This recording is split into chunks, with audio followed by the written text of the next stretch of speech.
मौसम काफ़ी ख़राब हो चुका है। मेरे पीछे आप देख सकते हैं कितनी तेज़ आंधी चल रही है और यकीन कीजिए अगर तो ये छतरी मेरे पास ना होती तो मैं शायद उड़ जाती। इतनी तेज़ हवाई छतरी संभालना भी मेरे लिए मुश्किल हो गया है। आप अंदाज़ा कर सकते हैं कि स्टूडियोज़ में भी इतनी तेज़ हवा चल सकती है कि मुझे छतरी संभालना, बल्कि मैं तो परेशान हूँ कि मैं आप लोगों से बात किस तरह करूँ। कभी उड़ रही है, कभी गिर रही है, मैं इधर जा रही हूँ, उधर जा रही हूँ। मतलब आपको लगता है कि इतना सहाफ़त इतना गैर संजीदा एक प्रोफेशन है कि जिसमें आप छतरी भी उड़ती दिखाएंगे, आप कभी यहाँ गिरेंगे, कभी आप वहाँ गिरेंगे और आपको लगेगा कि लोग इस सीन को एंजॉय कर रहे हैं, उनको मज़ा आ रहा है। ये सब कुछ हुआ है हमारे हमसाया मुल्क भारत में, जहाँ पे एक खातून एंकर ने छतरी पकड़ के ऐसी ऐसी एक्टिंग की है कि बस वो गिर रही हैं, उनकी छतरी उड़ रही है। ये मेरे पीछे देखिए आप, छतरी भी रेड कलर की, कभी भागती हुई वहाँ जा रही हैं, सिर्फ इस चक्कर में कि उनको रेटिंग मिले, लोग उनको देखें, उस पर गुफ्तगू करें, भले वो नेगेटिव ही क्यों ना हो, लेकिन गुफ्तगू होनी चाहिए। ड्रामेबाजी में ये भारतीय मुल्क नंबर 1 है, यानी कि इनके यहाँ सहाफ़त की इक़दार कुछ इस तरह से है कि आपने एक्टिंग करनी है, लोगों को बेवकूफ़ बनाना है, कुछ ऐसी पिक्चर दिखानी है कि लोग जो खबर है उससे हट के बस आपकी एक्टिंग को एंजॉय करें और आपको देखते रहें, यानी कि जो दिखता है वो बिकता है।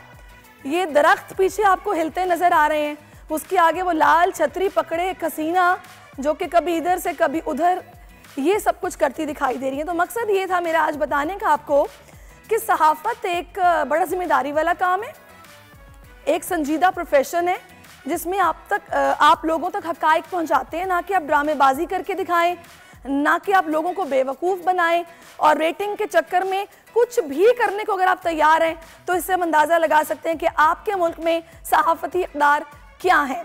लेकिन ये जो आप ये छतरी वाला सीन आपने देखा है, 2 दिन से ये वायरल चल रहा है कि खातून ये लाल रंग की छतरी पकड़े, मतलब आप इमेजिन कीजिए कि वो गिर भी रही हैं कभी इधर से उधर। मुझे तो ये समझ नहीं आई कि हवा पीछे तो चल रही है, वीडियो में स्टूडियोज़ में भी इतनी हवा चल रही थी कि इनकी छतरी पीछे जा रही है, आगे जा रही है। ये सब कुछ क्या है? ये सिर्फ रेटिंग के चक्कर में ओवर एक्टिंग है जिसके पैसे कटने चाहिए।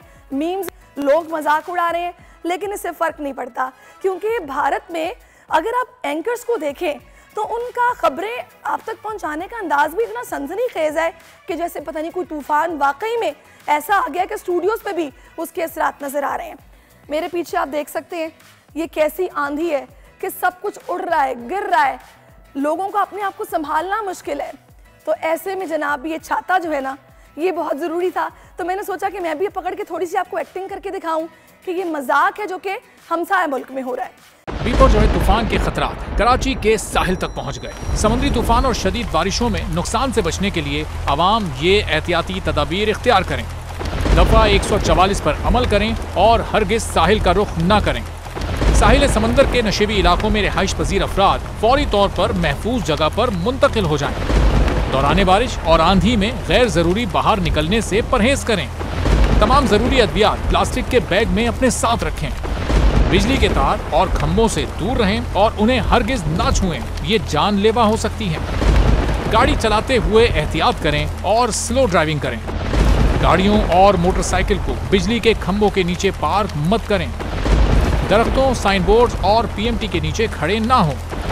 जनरेटर या पानी की मोटर को गीला होने से हत्तुल इम्कान बचाएं। सिंध हुकूमत और एनडीएमए की जानिब से अवामी इमदाद के लिए हेल्पलाइन नंबर जारी किए गए हैं। आवाम से गुजारिश है किसी भी इमरजेंसी की सूरत हाल से निपटने के लिए स्क्रीन पर मौजूद इन नंबर्स पर फौरी राब्ता करें।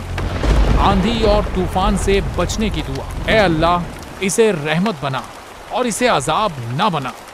ए अल्लाह, इसे नफ़े वाली हवा बना और नुकसान वाली हवा ना बना।